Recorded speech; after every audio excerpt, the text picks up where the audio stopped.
Estrenada el 17 de mayo del 2014 en Cannes y el 21 de agosto del mismo año en Argentina, Relatos Salvajes fue un boom a nivel local e internacional. Es la película más taquillera de la historia de nuestro país, un título que sigue manteniendo hasta hoy. Es la segunda película más taquillera de Iberoamérica. ¿Cómo? Para los que se preguntan qué es Iberoamérica, son todos los países que hablan lenguas ibero-romances, es decir, todos los países que hablan portugués y español, los idiomas pertenecientes a la península ibérica, donde se encuentran España y Portugal. Así que cuando se habla de Iberoamérica, se habla de toda Latinoamérica junto a España y Portugal. Bueno, exceptuando a Guyana, Surinam, Guayana Francesa, Belice, Jamaica y Haití, países donde predomina el inglés y el francés. Así que Relatos Salvajes es la segunda película más taquillera de la historia de todo este territorio y a nivel mundial recaudó 44 millones de dólares. Tuvo un impacto significativo en la taquilla de países como España, donde recaudó 4,3 millones de dólares, Francia, donde recaudó 2,6 millones, y hasta en Estados Unidos, que vive en una burbuja audiovisual, recaudó 3,1 millones. Una locura. Fue nominada a 53 premios, incluida una nominación al Oscar a Mejor Película de Habla No Inglesa, y ganó 44 de esas nominaciones. Pero el Oscar no. Ganó premios en los National World Review, en los Cóndor de Plata, en los premios Ariel, en los premios Platino y en los BAFTA. Fue dirigida por Damián Cifrón, director de Los Simuladores y Tiempo de Valientes. El soundtrack de la película estuvo a cargo del célebre Gustavo Santaolalla, quien ha trabajado en cientos de producciones exitosas como Secreto en la Montaña, Babel y más recientemente en la serie de HBO The Last of Us. Y como si todo esto no fuera motivo de orgullo, tuvo un elencazo de actores entre los que se encuentran Ricardo Darín, Erika Rivas, Rita Cortese, Leonardo Sbaraglia, Darío Grandinetti, Oscar Martínez y Julieta Silverberg. ¿Qué más querés? Vamos a aplaudirlos.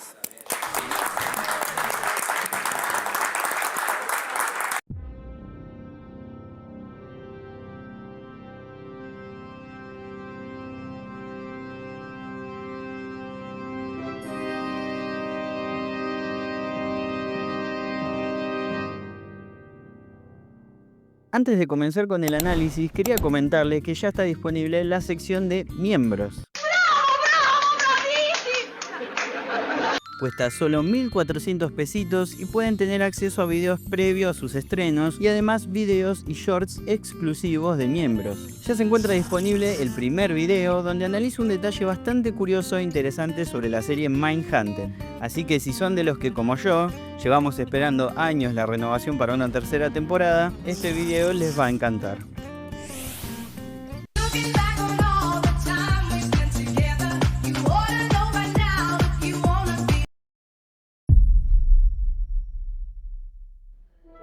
La historia de cómo nació Relatos Salvajes no tiene demasiado misterio. A su director, Damián Cifrón, se le ocurrió reunir varias ideas que originalmente había pensado como películas independientes. Sintió que no iba a tener el tiempo suficiente para desarrollarlas todas por separado, así que decidió fusionarlas en una misma obra, creando un hilo conductor que las uniera a través de una misma temática: la violencia. ¿Qué pasa cuando una persona es llevada al límite de su paciencia? ¿Y cuáles son las consecuencias de esa violencia contenida que habita en la sociedad? Podría parecer que Relatos Salvajes es una romantización de actuar sin medir las consecuencias, pero no. En realidad es todo lo contrario. La película funciona como una crítica profunda a la política, al sistema en el que vivimos, a la sociedad y también a nosotros mismos como individuos. La corrupción, la burocracia y las desigualdades del sistema empujan constantemente a la sociedad hacia su límite, y como consecuencia, ese mismo sistema termina afectando la moral colectiva, generando una tensión que se mantiene latente dentro de cada uno. Esa violencia contenida puede despertarse en cualquier momento cuando somos llevados al límite, y ahí es donde aparece nuestro costado más salvaje. Lo interesante es que la película no se queda con la crítica fácil, no señala a un grupo específico ni a una clase social. Relatos Salvajes critica a todos, a ricos y pobres, hombres y mujeres, víctimas y victimarios. Nadie está exento, porque la violencia atraviesa a todos por igual. El título de la película alude justamente a ese lado salvaje que habita en nosotros, porque,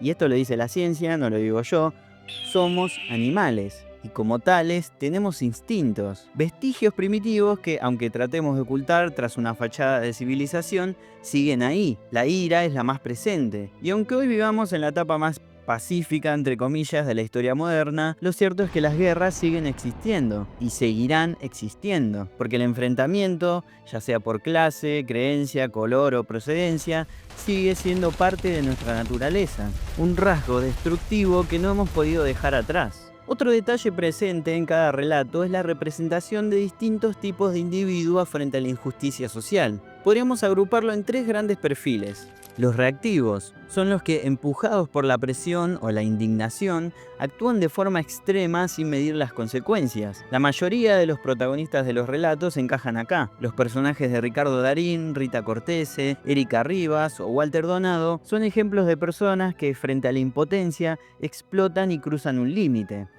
Los pasivos no siempre son víctimas directas, sino personas resignadas que perciben las injusticias y las aceptan como partes de la vida. No actúan, ya sea por miedo, por cansancio o por la sensación de que nada va a cambiar. En este grupo podríamos ubicar a los personajes interpretados por Nancy Duplá o Julieta Silverberg, que funcionan como un reflejo de la sociedad en general. Gente que observa, sufre, pero permanece quieta. La sociedad no va a cambiar. Vos no vas a cambiar. Y yo estoy cansada. Los colaboradores involuntarios o automatizados son quienes, aun padeciendo las mismas injusticias, terminan defendiendo o reproduciendo el sistema. No siempre lo hacen por convicción, muchas veces es por desgaste, rutina o conveniencia. En su defensa hay que reconocer que suelen ser personas que pasan largas jornadas laborales recibiendo malos tratos de a quienes atienden, y esa rutina puede llevarlos a perder empatía con el público o incluso a ponerse en su contra. Ese endurecimiento cotidiano los convierte en colaboradores involuntarios del sistema, más por un mecanismo de supervivencia que por una postura ideológica. En la película, la mayoría de los personajes que trabajan en atención al público encajan en este perfil. ¿Sabes que sos un delincuente, no? Estoy haciendo mi trabajo, No. señor. Los que trabajan para delincuentes son otros delincuentes. Bueno, una manera de verlo. Miserable servidor de este sistema corrupto. Con esta lectura no busco señalar ni moralizar, sino mostrar cómo Cifrón distribuye las reacciones dentro de una sociedad al borde del colapso. Algunos estallan, otros se resignan y otros simplemente sobreviven como pueden. Y ahora sí, entramos de lleno en el análisis del primer relato titulado Pasternak.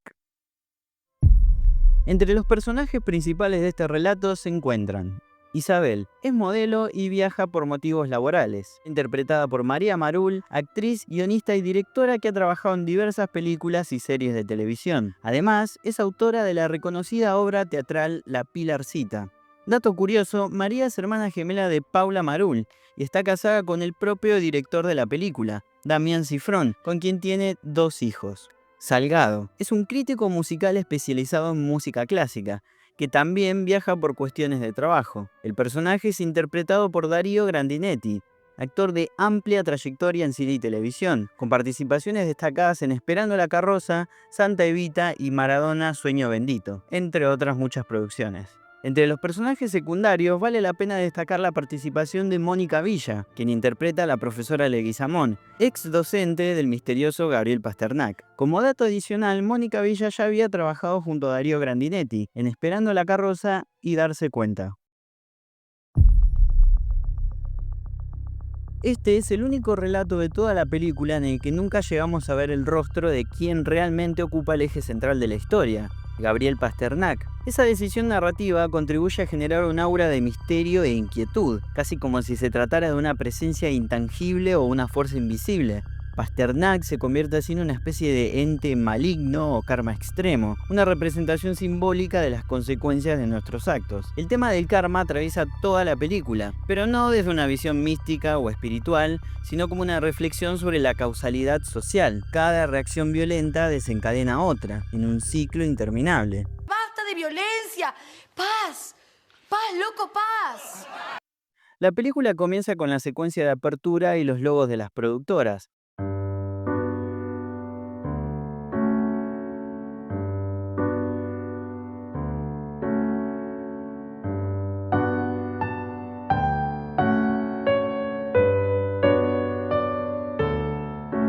hasta que un corte seco nos introduce abruptamente en el primer relato. En primer plano vemos a una persona arrastrando una valija. El sonido fuerte y molesto de ese arrastre rompe el silencio e instala desde el primer segundo el tono que dominará toda la obra, crudo, brutal y sin filtros. Una declaración de intenciones sobre el tipo de historias que estamos por presenciar. La historia comienza con lo que parece ser el despegue rutinario de un vuelo en Aeroparque. Ya desde el inicio tenemos un detalle premonitorio. Isabel le pregunta a la empleada del aeropuerto si con ese vuelo puede acumular millas, y la respuesta es negativa. El pasaje lo sacó otra persona por ella, la supuesta empresa que la contrata y por la cual se ve obligada a viajar. Que el pasaje no permita acumular millas puede parecer un dato menor, pero en realidad puede estar insinuando que se trata de un boleto de tarifa reducida o no canjeable, algo muy conveniente si tenemos en cuenta que Pasternak necesitaba que todas las personas de las que buscaba vengarse abordaran sí o sí ese vuelo. Este detalle también sugiere que todos los pasajes fueron comprados al menor precio posible, debido al alto costo del plan. Pagar el pasaje de unas 20 personas no debe haber sido precisamente barato. Por algo, al comienzo de la secuencia, cuando los pasajeros abordan el avión, notamos que aún es de madrugada y el sol no ha salido. Los vuelos de madrugada suelen ser más económicos y eso encaja perfectamente con la lógica de Pasternak. Pero acá me surge una duda inquietante. ¿Cómo hizo Pasternak para evitar que personas ajenas a su plan de venganza compraran pasajes para ese vuelo? ¿Cómo evitó que alguien completamente al margen de su historia fuera a la boletería del aeropuerto o entrar al sitio web de aerolíneas y comprar un pasaje para ese mismo avión? ¿O acaso se llevó a varios inocentes con tal de concretar su venganza? ¿Será que esas personas que no tienen participación activa en el relato y que ni siquiera levantan la mano cuando Salgado pregunta quién conoce a Pasternak eran inocentes?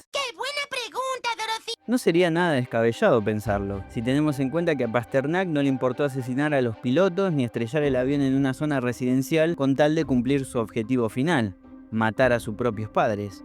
Y es que si lo pensamos con frialdad, resulta casi imposible que un vuelo comercial despegue sin pasajeros ajenos al plan de Pasternak, así que esto nos deja con varias posibilidades. La primera y la más lógica es que haya alquilado el avión completo, un vuelo charter exclusivo, algo que suena improbable por el costo, pero no imposible, sobre todo si tenemos en cuenta que eligió un horario de madrugada, cuando los pasajes suelen ser más baratos y hay menos movimiento. Otra opción, más rebuscada pero igual de posible dentro del universo de la película, es que haya manipulado el sistema de reservas o tenido algún contacto dentro de la aerolínea que le facilitara bloquear el vuelo para el público. Y después está la lectura simbólica. Quizás este relato tiene un sentido más metafórico, un vuelo del destino donde los pasajeros no son personas, sino fantasmas del pasado de Pasternak, a los que arrastra con él en su último acto de furia. Y si no, también, como ya mencioné, no sería nada raro que se haya cargado con algunos inocentes, porque a este punto Pasternak ya no distingue entre culpables e inocentes. Su deseo de venganza es tan extremo que cualquier sacrificio le parece justificable. Y tal vez ese sea uno de los mensajes de este relato o de la película en sí, que cuando una persona es consumida por el odio, ya no busca justicia, sino destrucción, aunque eso también implique destruirse a sí misma. ¡Oh, qué reflexión, Aristóteles! Pero continuando con el relato, Isabel aborda el avión y este despega. Mientras acomoda sus valijas, Salgado le ofrece ayuda, y detrás de ellos vemos a un pasajero que ingiere 2 pastillas con un vaso de agua. Un detalle gracioso porque a lo largo de todo el relato lo veremos completamente dormido. En el interior del avión el ambiente es silencioso y tranquilo. La iluminación hace que todo luzca limpio, casi celestial. Más tarde, la luz cálida del sol entrando por las ventanas refuerza esa sensación. Pareciera que todos viajan hacia el cielo.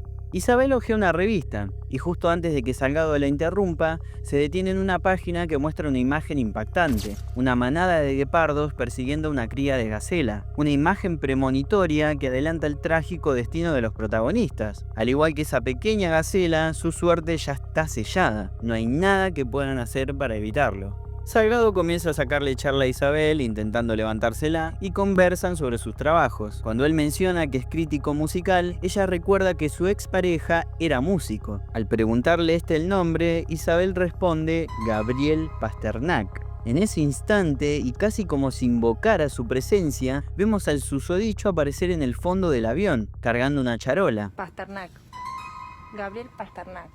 Aunque está de frente, su figura parece desenfocada, su rostro es irreconocible, lo que aumenta el misterio que lo rodea. Pero volviendo a Isabel y Salgado, él reacciona sorprendido, porque, increíble coincidencia, él también lo conoce. Ahí se da el primer giro del relato, dos completos desconocidos que resultan tener un vínculo con la misma persona. Salgado le cuenta cómo Pasternak fue defenestrado al presentar su tesis musical. Fue una crítica cruel y maliciosa. No solo menciona que se rieron de él durante meses, sino que además lo llama infeliz y engendro impresentable. Pequeños detalles que nos revelan con qué clase de persona se cruzó Pasternak en su vida. Isabel le responde que eso fue muy cruel y agrega que Gabriel pasó una semana en cama por la depresión severa que sufrió después de aquel episodio. A pesar de eso, Salgado no muestra ningún tipo de empatía y continúa insultándolo, como si no entendiera el daño que causó. Mientras tanto, Pasternak pasa justo frente a ellos, pero ninguno lo nota. Que el crítico no lo reconozca físicamente tiene sentido, pero ¿cómo puede ser que su exnovia tampoco lo vea? Este detalle nos dice mucho.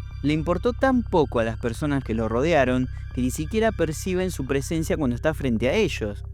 Porque absolutamente ninguno de los pasajeros lo reconoce. Pasa desapercibido incluso para nosotros, los espectadores. Y eso refuerza aún más su carácter espectral, esa aura de presencia invisible que viene a sellar el destino de los protagonistas, como si Pasternak ya no fuera un simple hombre, sino una fuerza mística que observa y espera el momento justo para ejecutar su venganza. Pasó medio fantasiosa vos, ¿puede ser? Un detalle interesante para analizar, antes de pasar al siguiente giro de la historia, es el libro que está leyendo Salgado. Por lo que pude investigar, y según lo que se alcanza a ver en la portada, se trata de Evolución, la asombrosa historia de una teoría científica, de Edward J. Larson. Un detalle para nada casual. La obra analiza cómo la humanidad pasó de explicaciones míticas o religiosas del origen de la vida a un entendimiento racional y científico. El libro funciona entonces como un símbolo del progreso intelectual y del dominio de la razón sobre el instinto. Sin embargo, lo que ocurre a bordo del avión y en el resto de los relatos es exactamente lo opuesto. Una serie de personas impulsadas por la ira y la venganza, que terminan comportándose de forma visceral, irracional y primitiva. Es como si el relato nos dijera que, pese a todos los avances científicos, la naturaleza humana sigue sujeta a impulsos animales. El libro sobre la evolución entonces adquiere un tono irónico. Mientras Larson habla de la superación del hombre a través del conocimiento, Pasternak encarna la regresión, el retorno a lo más básico del instinto. Es interesante destacar que la teoría de la evolución volverá a aparecer más explícitamente en el relato protagonizado por Leonardo Sbaraglia, cuyo título, El más fuerte, hace referencia a una frase adoptada por Charles Darwin del filósofo Herbert Spencer: la supervivencia del más apto. Darwin resignificó esa idea para aplicarla a su concepto de selección natural, donde el organismo mejor adaptado a su entorno es el que sobrevive, sin que eso implique necesariamente el uso de la fuerza bruta, algo que irónicamente se contradice en el relato de Sbaraglia, pero de eso ya hablaremos en su debido video. Luego de ver cómo Pasternak ingresa a la cabina de los pilotos, ahora sí, se da el segundo gran giro del relato. Otra de las pasajeras, que está sentada frente a ellos, también conoció a Gabriel Pasternak. Fue su profesora en la escuela número 7 del Palomar. Existen varias escuelas con ese número en el partido de 3 de febrero, pero no encontré una ubicada específicamente en el Palomar. Si alguno de ustedes sabe a cuál se refiere, pueden dejármelo en los comentarios. Así descubrimos juntos a qué escuela fue Gabriel Pasternak. Antes de indagar en la historia que nos cuenta la profe, podemos observar en el fondo cómo la azafata intenta varias veces comunicarse con los pilotos, pero al parecer no obtiene respuesta, por lo que ya en un momento la vemos algo nerviosa y decide dirigirse a la cabina. Pero vayamos por partes. Volviendo a la profe, un detalle para destacar de su vestimenta es el broche de una lagartija que lleva en su saco, algo bastante curioso e irónico, ya que este animal, por lo que pude investigar, representa la buena suerte y capacidad de adaptarse frente a las adversidades. Resulta irónicamente contradictorio frente a lo inevitable de su destino. La profesora Leguizamón cuenta cómo Gabriel reaccionó al enterarse de que repetía de año. Tuvo una crisis nerviosa, se puso a llorar y a gritar. Un detalle que nos revela su nula tolerancia a la frustración y que ya desde la infancia su salud mental era frágil y vulnerable. Si hay algo que no podemos saber es cómo desempeñó realmente su cargo la profesora Leguizamón, pero sí podemos dilucidar que emite juicios algo prejuiciosos, poco propios de la actitud que se espera de una profesional docente. Doy fe de que ese chico tenía problemas. En 30 años de docencia nunca vi nada igual. Alaridos pegaba, lloraba como una criatura recién nacida. Esto nos deja entrever que nunca indagó en la posibilidad de que Gabriel estuviera atravesando una situación compleja, la presión académica, el rechazo de sus compañeros o incluso algún conflicto en el ámbito familiar. O simplemente fue una persona incapaz de tener el tacto necesario para notar que su alumno estaba pasando por un momento difícil, un detalle no menor. Mientras la profesora cuenta esto, se produce otro giro más. Otro de los pasajeros reconoce no solo a la docente, sino que además revela que fue compañero de escuela de Pasternak. Con total naturalidad e incluso entre risas, cuenta que junto a otros compañeros se burlaban de él constantemente. Y por la expresión que usa, da a entender que también parece que lo golpeaban. Pobre flaco, ¿cómo le dábamos? Es para destacar que la profesora no emite opinión frente a los dichos de su ex alumno, que confiesa haber maltratado a otro de sus alumnos. Pareciera que lo naturalizara. Una vez más vemos a Pasternak con una psiquis frágil, enfrentándose a personas que lo maltrataban y lo humillaban, acumulando heridas que más tarde se transformarían en resentimiento. Ante esta revelación, la escena es ambientada con una música algo tétrica y misteriosa.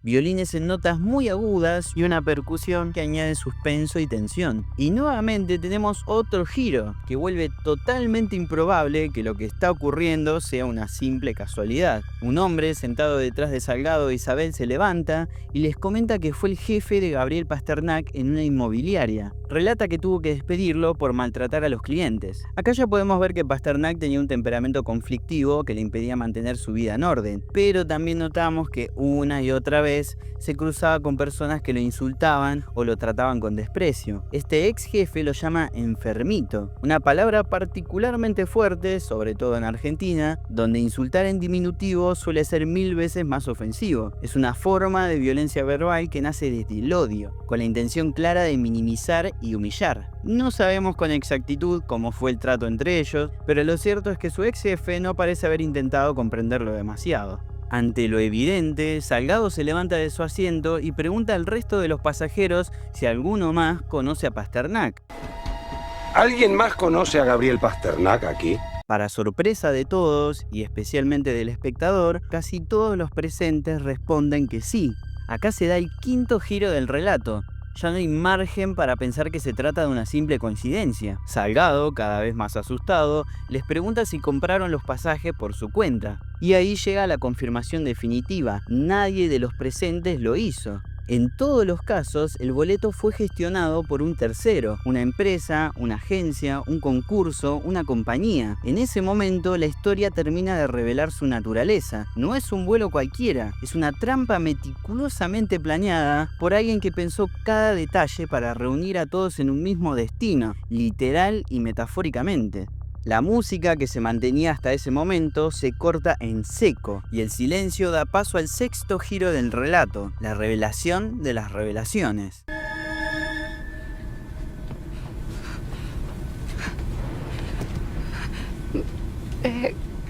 Gabriel Pasternak es el comisario de a bordo de este vuelo.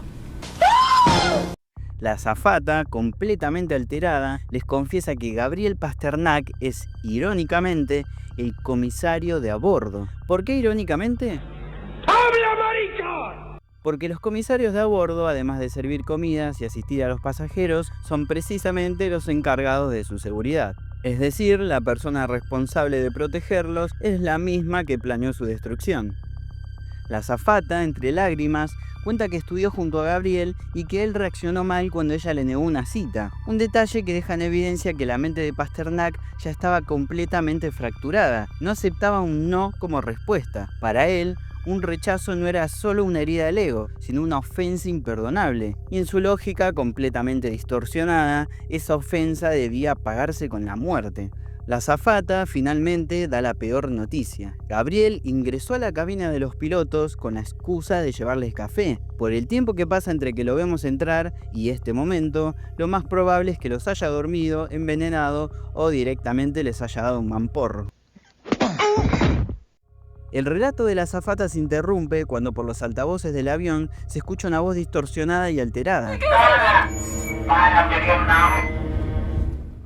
Y este es uno de los mayores misterios de toda la película. ¿Qué es lo que dice esa voz? ¿Y a quién pertenece? Por lo extraña que suena, podría interpretarse que pertenece a Pasternak. Pero, ¿qué dice exactamente? En los subtítulos, en cualquier idioma y en todas las plataformas donde está disponible la película, en ese momento no hay traducción. Investigando, encontré distintas versiones. En un clip con doblaje ruso, esa parte fue doblada, pero no logré descubrir lo que dice exactamente. ¡Yo no hablo ruso! Luego encontré otro con subtítulos en inglés donde traducen la frase "We have one more story to hear", es decir, tenemos una historia más que escuchar. Sin embargo, no parece tener mucho sentido ni coincide con los sonidos que realmente se escuchan en español. Y después vi una video reacción del canal Across Cinema TV, donde en ese mismo momento los subtítulos traducen. Esa versión coincide un poco más con lo que se escucha, pero tampoco parece ser literal. Personalmente creo que Cifrón quiso mantenerlo deliberadamente inaudible. El objetivo no es que entendamos las palabras, sino que sintamos el miedo que genera lo desconocido. Como dice el dicho, le tememos más a lo que no podemos comprender. Y este recurso encaja perfectamente con esa idea. La voz suena casi como si estuviera en otro idioma, o incluso como una especie de psicofonía, algo que no pertenece del todo al mundo real. Volviendo al relato y luego de este audio misterioso, Isabel nos revela el motivo por el cual ella y Pasternak se separaron. Y es un dato clave que pudo haber desencadenado este descabellado plan de venganza de Pasternak, su punto de quiebre. Yo lo engañé con su único amigo. Con él. ¡Hija de puta! Las únicas dos personas en las que Gabriel confiaba lo traicionaron. Ese amigo de Pasternak es justamente con quien Isabel se cruza al principio del relato. Ambos se reconocieron en ese momento, por eso vemos que Isabel lo ubica enseguida en su asiento, pero fingieron demencia. En este punto de la historia pareciera que los personajes se encuentran en una especie de purgatorio, ya que todos comienzan a hacer confesiones que revelan su vínculo con Pasternak y el daño que le causaron. Inmediatamente después de la confesión de Isabel, y como si fuera la última confesión de arrepentimiento que Pasternak necesitara escuchar, el avión comienza a ganar velocidad, suena una alarma y se generan turbulencias, los gritos y el caos se apoderan del avión.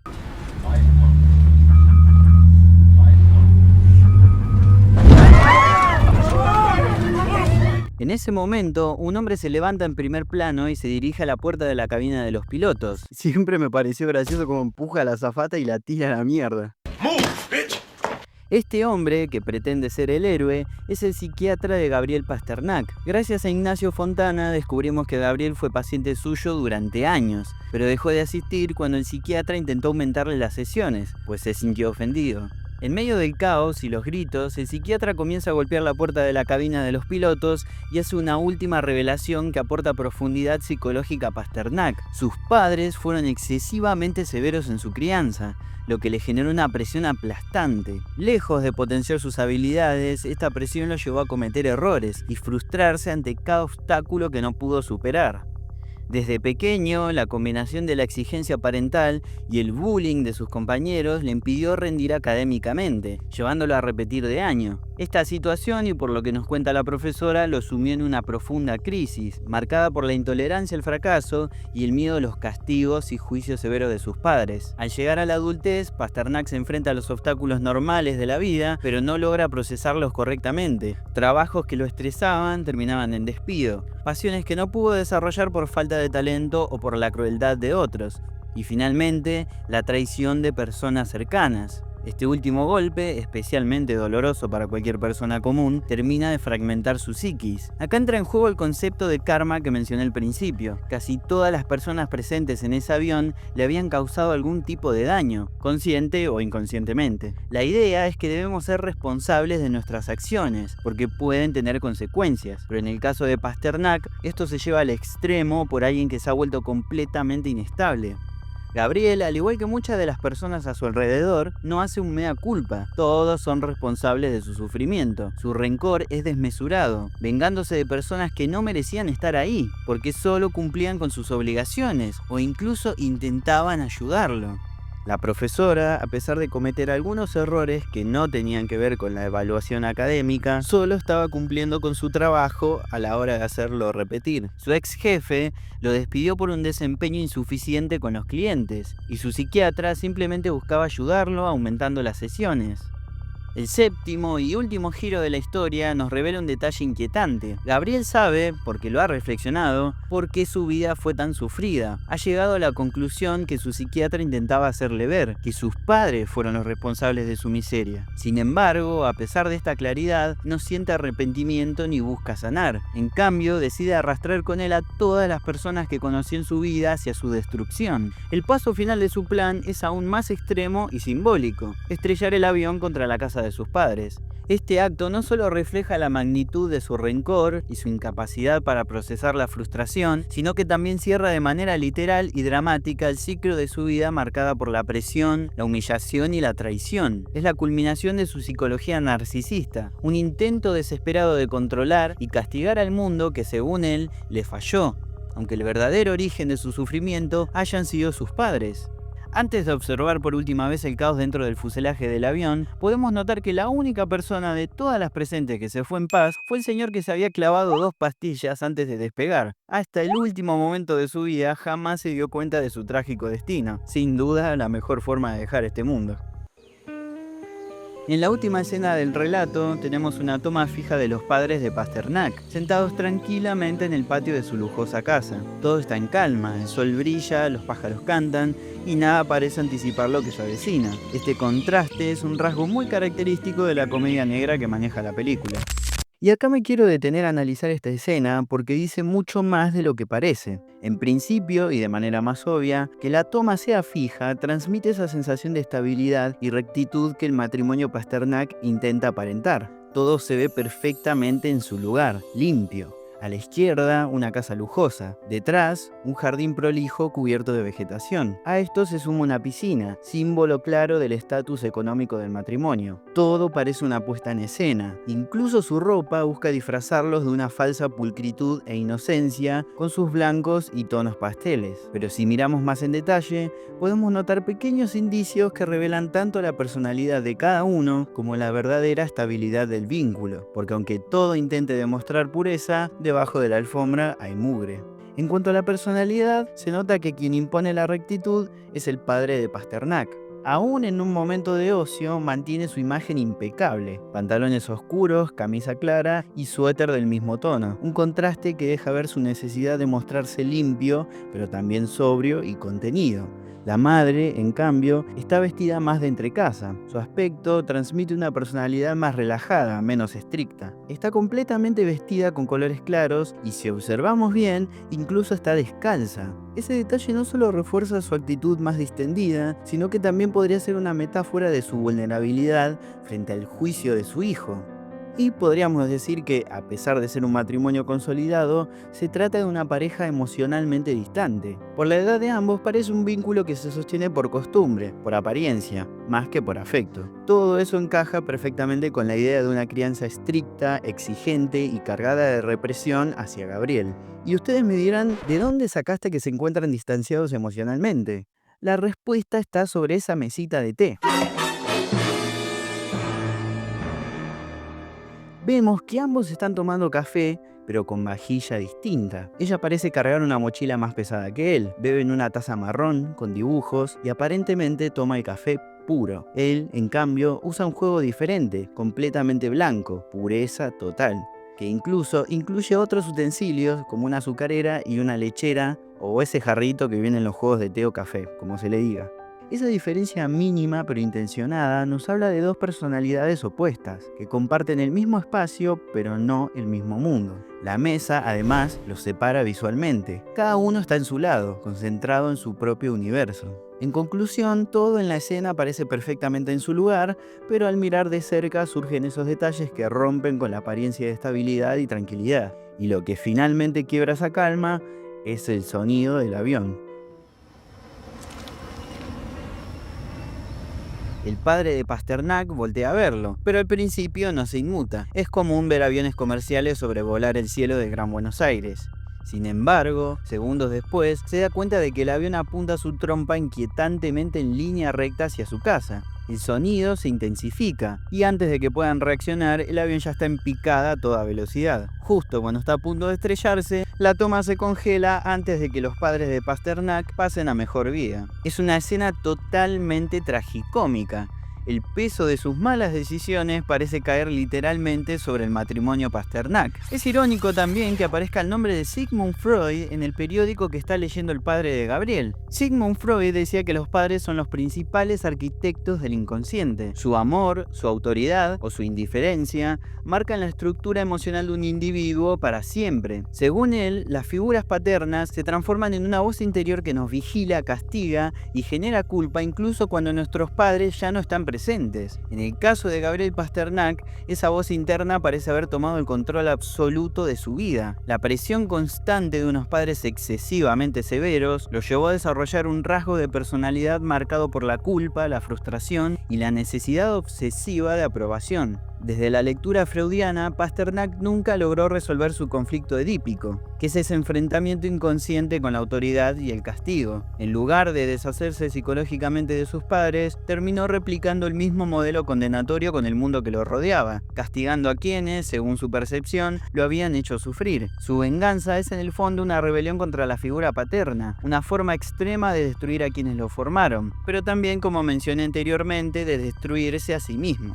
Que el castigo llegue con toda la furia desde el cielo añade todavía más a la mística que rodea la historia de este relato, como si se tratara de un castigo divino encarnado en el propio Gabriel. Y acá aparece una última cuestión, su nombre, Gabriel, como el arcángel mensajero de Dios. Con la diferencia que acá el mensaje llega en forma de venganza bajando del cielo en un avión a toda velocidad.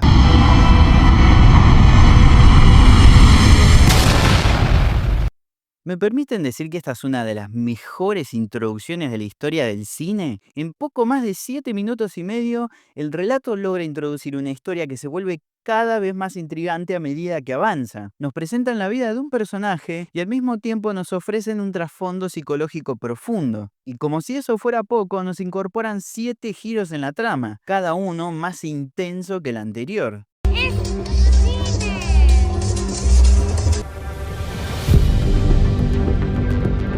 Pasternak es un apellido recurrente en el universo de Cifrón. Este apellido ya había sido usado para Adrián Pasternak, un personaje del capítulo 12 de la primera temporada de Los Simuladores. Irónicamente, este personaje en la serie era psicólogo. Es interesante destacar la predominancia constante de los colores azul y rojo a lo largo de todo el relato. Sin embargo, esos tonos comienzan a hacerse verdaderamente presentes recién cuando Isabel aborda el avión. Antes de eso, en el aeropuerto, predominan los blancos, los azules y en menor medida los amarillos. Un color intermedio que, como en un semáforo, funciona casi como una señal de alerta. Más adelante, durante el abordaje, la combinación azul y rojo se impone por completo. Aparece tanto en el exterior e interior del avión como en los detalles del vestuario de los pasajeros. Esta paleta cromática parece anticipar el peligro inminente, con el rojo siempre latente oculto entre los tonos fríos del azul. Sin embargo, hay un detalle que rompe con esta regla visual. Isabel, la exnovia de Pasternak, es la única vestida de blanco, un color que irónicamente transmite pureza cuando en realidad pudo haber sido la causante del colapso emocional de Gabriel y por extensión la responsable indirecta de la tragedia. A diferencia del resto, Isabel es también la única que hace un mea culpa, como si intentara expiar sus pecados al confesar su traición. Tal vez por eso está vestida de blanco, no porque sea inocente, sino porque es la única que logra purgar su culpa antes del desenlace.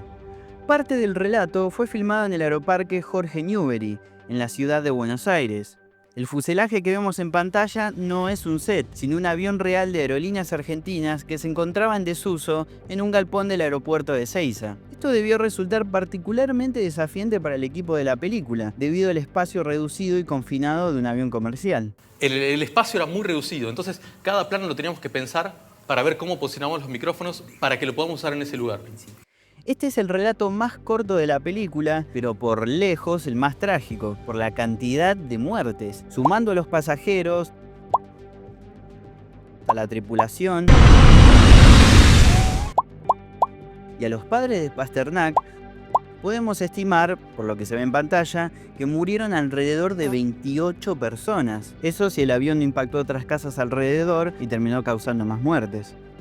Relatos Salvajes estuvo a punto de cancelar su estreno en Gran Bretaña, debido a las protestas que se organizaron contra la proyección del film, ya que 3 días antes de su estreno, el 27 de marzo de 2015, un Airbus A320-211 de la compañía Germanwings, con 150 pasajeros a bordo, en los que se encontraban 3 pasajeros británicos, se estrelló en los Alpes franceses. Las investigaciones concluyeron que el piloto, en un acto suicida, estrelló intencionalmente la nave, aprovechando que el capitán se había ausentado de la cabina y encerrándose para llevar el avión a caer en picada. La coincidencia con la historia del relato es notable y escalofriante, mostrando cómo la ficción de la película refleja situaciones extremas que pueden suceder en la vida real.